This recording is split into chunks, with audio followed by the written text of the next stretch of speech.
અને ત્યારે મારી હાલત બેટર હતી કે હું જે 108 એમ્બ્યુલન્સની અંદર સૂતા આવ્યો હતો અને 2 કલાક પછી અમારી ટ્રીટમેન્ટ થઈ તો હું બેઠા ગયો હતો. વાહ પ્રભુ વાહ. તો મિત્રો આપણી સાથે અત્યારે MRI એક્સરે છે અને તે આપ જોઈ શકો છો. આ MRIમાં ગાદી ખસી ગયેલી છે તે હું તમને બતાવીશ. આપ જોઈ શકો છો અહીં L5S1માં ખૂબ ગાદી દબાઈ છે. આપ જુઓ, આપ જે MRI એક્સરે જોઈ રહ્યા છો તેમાં આ ગાદી બહાર નીકળેલી છે અને તેમાં સ્પાઇનલ કોડ કમ્પ્રેસ થાય છે તે આપ જોઈ રહ્યા છો. તો આ MRI તમે જે જોયો એ MRI આપણી પાસે એક દર્દી બેઠેલા છે ભરતભાઈ ભુવા એનો છે. તો આપણે ભરતભાઈ પાસે જઈશું. ભરતભાઈ, આપ ક્યાંથી આવો છો અને આપને શું તકલીફ હતી? પોરબંદરથી આવું છું. અને તમે જ્યારે આવ્યા અને આ કેટલા સમયથી ને શું તકલીફ થતી હતી ભરતભાઈ?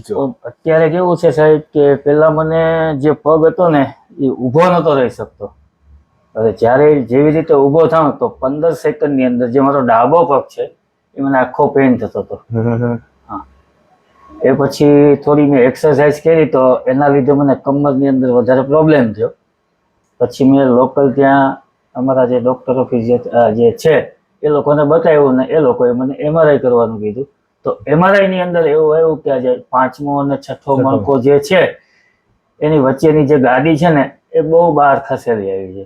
તો મને પણ એ લોકોએ મને એવું કીધું હતું કે 1 વીકની અંદર મારું ઓપરેશન ખાસ કરવું પડશે, નહીંતર જે બીજી નસો છે એને ડેમેજ કરશે. એ પછી મેં તમારો જે વિડીયો જોયો હતો અને હું તમારો ઇન્સ્ટાગ્રામની અંદર ફોલોવર પણ છું. બરાબર. અને હું તમને 2 મહિનાથી ફોલો કરું છું. અને જ્યારે મને આ થોડું પેઇન થતું હતું ત્યારે મેં અહીંયા અપોઇન્ટમેન્ટ પણ લીધી હતી. ત્યારે મને એવું કહેવામાં આવ્યું હતું કે 2 મહિનાનું વેઇટિંગ છે. પછી મેં બીજી વખત મેં ફોન કરીને ટ્રાય કર્યું અને તમારા ઘણા બધા વિડીયો જોયા. તો શું છે, મેં 1-2 મારા મિત્રોને બી પૂછ્યું. બરાબર. તો મારા સગાવાલા જે છે કોડીનારથી, બરાબર, મારો સાળો, એમના જે મિત્ર છે ને એ અહીંયા આવેલા. બરાબર. તો જ્યારે એની મારી પરિસ્થિતિ જોઈ એટલે એની એવું જ કીધું, નેક્સ્ટ ડે MRI આવ્યો એના નેક્સ્ટ ડેથી એમ જ કીધું કે આપણે ભાવનગર જવું છે સ્પાઇન કેરની અંદર. અને ત્યારે મારી હાલત બેટર હતી કે હું જે 108 એમ્બ્યુલન્સની અંદર સૂતા આવ્યો હતો અને 2 કલાક પછી અમારી ટ્રીટમેન્ટ થઈ તો હું બેઠા ગયો હતો. વાહ પ્રભુ વાહ. એટલે સાહેબ તમને હું ધન્યવાદ માનું છું. બરોબર.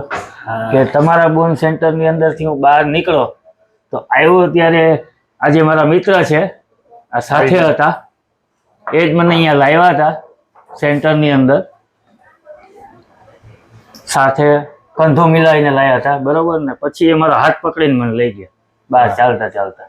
જ્યારે 25 તારીખે આવ્યા અને આ 10 દિવસ થયા. હા, હવે સાવ ઓકે.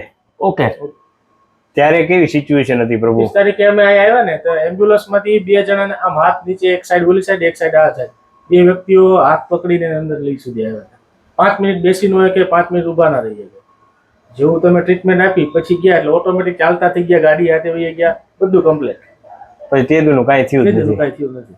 પછીનો પાછો સાહેબ મને કમરનો દુખાવો હજી સુધી નથી થયો. વાહ ભાઈ વાહ. હવે એકચ્યુઅલી એમાં શું હતું કે તમને જે આ MRIમાં આપણે જોઈએ છીએ એમાં ગાદી બહાર વહી આવી હતી.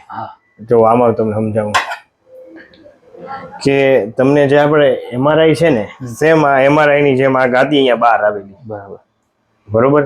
હવે અહીંથી 60% નસ દબાય એટલે તમે આખા પગમાં દુખાવો તમને અસહ્ય થતો, તમે ઊભાઈ નો રહી શકો, બેહી નો. 15 સેકન્ડ ઊભો થાવ એટલે 15 સેકન્ડમાં પેન ચાલુ. તો આ ગાદી એટલી બધી બહાર વહી આવી હતી કે તમને સર્જરીનું કીધેલું. હા, બરોબર. પણ આપણે જે ટ્રીટમેન્ટ કરી એ ટ્રીટમેન્ટથી પરફેક્શન સાથે એ ગાદીને આપણે અંદર બેસાડી એટલે તમને સર્જરી એવોર્ડ થઈ ગઈ. એટલે સર્જરી આવી નહીં અને તમને વગર સર્જરીએ દવા, ઇન્જેક્શન, ઓપરેશન વગર સરખું થઈ ગયું. આ પદ્ધતિ એવી છે કે આમાં કોઈ દવાની, ઇન્જેક્શનની કે ઓપરેશનની જરૂર પડતી નથી. હાથની ટેકનિક દ્વારા ગાદીને બેસાડવામાં આવે અને એ ખબર પડવી જોઈએ કે ક્યાંથી એ ગાદી બેસે છે, તો એ તમારી ગાદી તરત બેસી જાય. તો આપણે શું કર્યું કે આ ગાદીને બેસાડી એટલે તમને જે અહીંથી નસ દબાતી હતી એ નસ દબાતી બંધ, થઈ ગયું. એટલે તમને ઓકે થઈ ગયું. થઈ ગયું. પણ સર્જરી પછી તે તમે બહુ હેરાન થાત, પણ ભગવાનની કૃપાથી તમે અહીંયા આવી ગયા આપણે spine care bone setting centre ભાવનગરમાં, એટલે તમને સરખું થઈ ગયું. થઈ ગયું. અને દવા વગર, બરોબર ને? દવા વગર સાહેબ. હવે આમ અહીંયા ચાલવામાં ગયા પછી સાહેબ મેં એક પેન કિલર ગોળી મેં ઘરે પહોંચી ગયા પછી મેં એક કોઈ પેન કિલર ગોળી ખાધી નથી. આ 10 દિવસમાં 10 એકલી દિવસમાં કોઈ નહીં. તો હવે કઈ તકલીફ નથી ને? ના અત્યારે આ કોઈ વિડીયો તકલીફ યુટ્યુબમાં મૂકી શકીએ? Sure. તમે શું કહેવા માંગશો? હું તો એ જ કહેવા માંગુ છું કે જે આપણા શરીરની જે કાપકૂટ ના થાય એના માટે આ બેસ્ટ ઈલાજ છે. મને સારો લાગ્યો છે, બરોબર. તો હું બધાને પ્રાર્થના કરું છું કે તમે પણ આવી રીતે આ સલાહ લઈ અને કરો.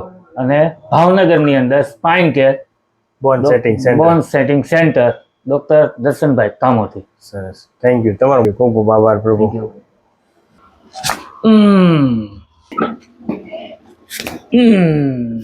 ઊંડો શ્વાસ લો. છોડો છોડો. ઊંડો શ્વાસ છોડો.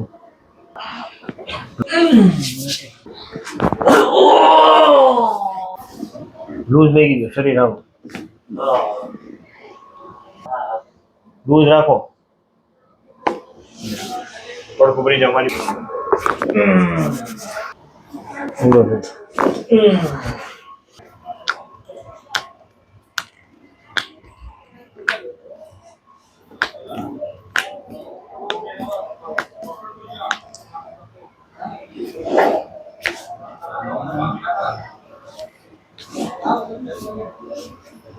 શ્વાસ લો. છોડો. લો. છોડો.